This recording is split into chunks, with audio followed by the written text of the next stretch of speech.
Hey, what's up guys? Today I'll show you a horror film, Ghost Stories. Spoiler ahead, watch out and take care. The film begins with video clips of Goodman happily celebrating his bar mitzvah with friends and family, while his strict and religious father is at the corner, watching them. Soon, Goodman's father's strictness will tear their family apart. After finding out that his sister is pregnant with an Asian man, Goodman's father throws his sister out of the house. This caused Goodman to be a professor many years later, and a debunker of fraudulent psychics, to stop people's lives from being ruined by their strict and religious beliefs. He is now famous, and a television presenter devoting his life to his work. He exposes another so-called psychic in front of a huge crowd, saying the psychic has an earpiece wherein his team feeds him information about an audience. Before the show starts, this scam is known. The audience is asked to write their personal information on a piece of paper, and the person they wish to talk to or connect to. Then, the team will steal this, search for more information about the audience, and feed it to the psychic. The audience or the victims will believe everything the psychic says, because the idea of dying, especially to a loved one, is so devastating and awful. Bearing with a messy beard, Goodman idolized a well-known but beardless paranormal investigator, who debunks paranormal experiences. The investigator is known for his phrase, "The brain sees what it wants to see," which has been Goodman's motivation to continue his work. However, one day, the investigator who spent his life explaining away mystery cases, became one himself as he disappeared without a trace. One day, Goodman receives a package from an anonymous sender. It contains a picture of the investigator holding today's newspaper, his notes, a tape, and a record player. Goodman listens to it, and is shocked to hear the investigator's voice. The investigator does not explain why he disappeared, and instead invites Goodman to come to a caravan park, specifically Caravan 79, where he is staying. Goodman comes to the address without many questions, excited to meet his beardless idol. However, as he steps into the caravan, he is disgusted, and almost wants to puke from the investigator's lifestyle. Goodman dismisses that because he is in front of his beardless idol, the sexy man who changed his messy life. However, the investigator rudely dismisses his shitty praises, and gives him a folder containing 3 cases of supposedly real supernatural ghost sightings that he cannot solve. The investigator begs him to help investigate these cases, and tells him that he is wrong, that there is always an explanation for the paranormal phenomena. Goodman leaves the caravan, overwhelmed by emotions, as things did not happen as he expected they would be. As he looks back to the caravan, he sees someone standing behind the investigator. Goodman dismisses that, and investigates the first supernatural case, Tony. Goodman immediately notices that Tony has drinking problems at the first meeting, so he uses the money to force him to answer his questions. The first part is more about his personal life.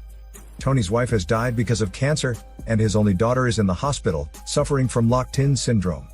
It is when a patient is aware of their surroundings, but cannot move or communicate as they are paralyzed. Tony has stopped visiting his daughter, because he cannot stand seeing her in that state, but it only makes him guilty. Then, they jump onto Tony's experience. A flashback kicks into the time when Tony worked as a night watchman, in a disused asylum for women. It is late at night, and it's Tony's shift. He's drinking tea while listening to a radio program, when suddenly the power goes out. Tony gets out and replugs the wire, turning back on the electricity. As he returns to his spot, he finds his cup of tea sitting at the door, confusing him.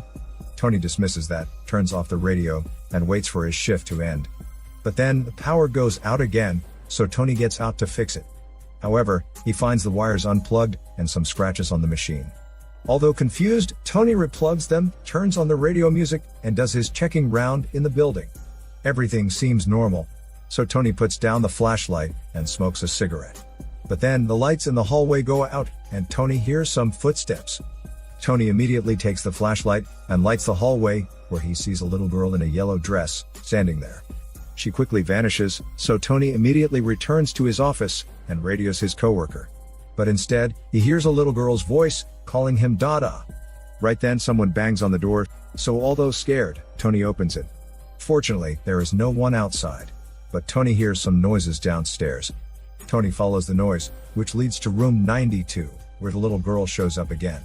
She walks toward him, holding a dead bird, and wraps her arms around his waist. Tony can only let out tiny breaths of air, as he is paralyzed from fear. Back to the present, Goodman interviews Tony's priest about the incident. Goodman argues that for Tony's experience to be considered real and serious, it must have a piece of material evidence, because Tony has so much emotional baggage. This offends the priest, as he believes that things and experiences like Tony's should not have evidence, and will not make people disregard and question their beliefs. Goodman then moves on to the next case, Simon, a teenager. Upon meeting him, Goodman notices that Simon has an unhealthy relationship with his parents. They pretend that their son does not exist in their lives. Goodman follows Simon upstairs to his room, full of posters, pictures, and books about demons. Simon shares that he's researching demons because he knows he was not hallucinating when it happened. He knows that it is real. He wants to straighten out everything because he is tired of people thinking that there is something mentally wrong with him. Simon shares that he was driving his dad's car, but he failed the driving test. He was too afraid to tell his parents about his failure, so he pretended that he had passed it. A flashback plays to the night everything changed for Simon. He's driving late at night into the woods using his dad's car when he receives multiple calls from his parents. They are mad and disappointed after discovering that Simon lied about getting a job and his university. Simon tries to explain when he accidentally runs over a creature. Simon immediately stops the car. Panic has stricken him. As he gets out, fear strikes him too, as he discovers that the creature resembles a goat demon. Simon immediately returns to the car and drives away when his misfortune continues. He runs out of gas, so he has no choice but to stay in the car.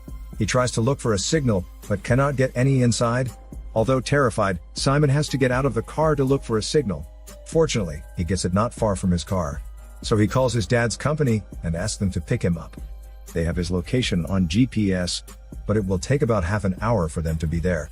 After the call, Simon hurriedly returns to the car and calms himself down. But not long after, he hears a loud noise from outside. Simon rolls the magazine to defend himself, but when he sees the goat demon pass by his window, Simon freaks out. The creature enters the back seat and orders him to stay, which he refuses. Simon gets out of the car and runs to the woods, where he witnesses a tree transforming into a monster creature. Simon can only let out terrified screams and smelly hormones as the monster tree attacks him. Fortunately, a help arrives in time and saves him. The following day, for further investigation, Goodman goes to the place where Simon saw the creatures. Although unsettled with the second case, Goodman leaves a message for the investigator. He believes that Tony and Simon's experiences were made because of their mental and emotional problems. Tony is an alcoholic, wrestling with unresolved grief, while Simon is a teenager with a dysfunctional family, who's at the end of psychosis. Like the investigator said, the brain sees what it wants to see. Tony and Simon are emotionally and mentally drained, and that's why they let their brains play them and make them believe that everything is real. After that, Goodman walks away from the woods to leave when he sees an apparition of himself in the car. He is pale as a corpse. Goodman opens the car, and the apparition vanishes. So he dismisses it and investigates the third and last case, Mike. They are in a field, but Mike is a financier in the city. Mike shares that his wife did not want to have children unless she was made a partner at a firm. When his wife got a partnership, Mike was so happy because they could finally have a baby. However, according to Mike, his wife was almost 40 years old, and she was pretty drier than a desert down there.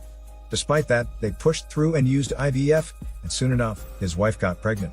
Right then, Mike takes his shotgun to a more secluded part of the field before continuing his story. He further says that his wife started spotting after 7 months, so Mike took her to the best and most expensive care unit money could buy. A flashback plays, revealing what happened after Mike took his wife to a hospital. Mike returns to their fancy and comfortable home, and goes to the baby's room. It is filled with supplies, and in the crib, there is even a doll in a yellow dress for the baby to play with. Mike wanders around the room, distracting himself from the anxiousness he feels about his wife and child. Mike walks to the crib to hold the doll, when he hears a strong wind passing by, causing some baby supplies to fall to the ground. Mike checks the windows and doors, but they are all locked, which confuses and freaks him out a little. Mike dismisses that and takes the supplies when he sees another baby supply move by itself. Mike believes that they are the deeds of a poltergeist. Right then, Mike receives a message, so he gives his shotgun to Goodman for a while. As Goodman waits for him to finish his business, he sees a man standing in a hoodie, not so far from them. The mysterious man transfers from the top to front of him, and then suddenly vanishes. But Mike dismisses Goodman's shock, and continues his story. Back to the past, the doctors insist on letting the wife stay for another night, so Mike returns to the house. Actually, Mike does not believe in evil until that night. He's asleep on the couch downstairs when he gets woken up by the noises upstairs. Mike goes upstairs and follows where the noises came from. He ends up in the baby's room, thinking that his wife has returned from the hospital. However, he witnesses and experiences something terrifying. The poltergeist does its work again. Something is underneath the white cloth, but it quickly vanishes when Mike reaches the crib.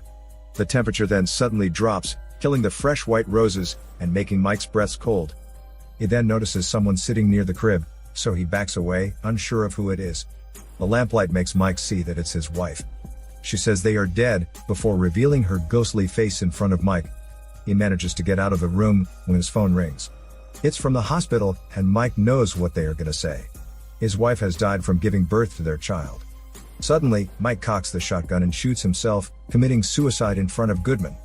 Overwhelmed by the recent events, Goodman returns to the investigator and assaults him. However, the investigator suddenly tears off his latex mask face, revealing himself to be Mike.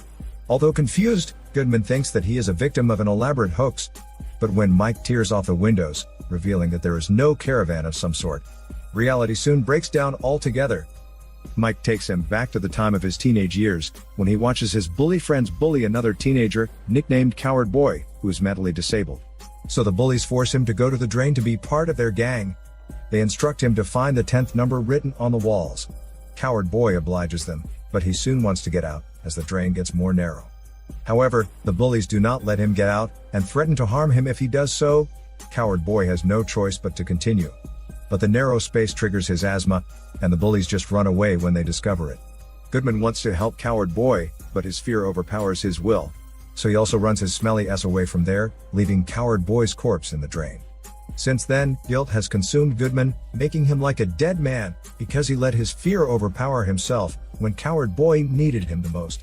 Right then, the decaying body of Coward Boy appears, and he tears Goodman's clothes, revealing that he is wearing a patient's dress underneath.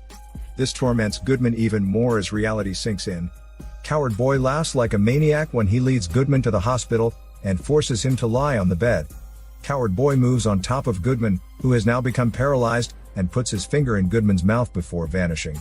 It turns out, in real life, Goodman stays in the hospital all the time, with tubes in his mouth.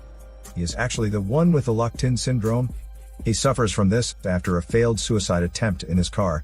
The scene reveals that the hospital staff inspired all the characters and events that he experienced. Simon is actually his nurse, and has a healthy relationship with his parents. Mike is actually his doctor. They both believe that there is no hope for Goodman to recover, and that he will die in the hospital. As they leave, the janitor named Tony shows up with his 4 limbs, and talks to Goodman like he's a normal person. The film ends with Tony moving a mirror to give Goodman a different and new view, which hopefully will give him new and good things to experience and imagine. This is Daniel CC Movie Channel. Stay safe and enjoy your day.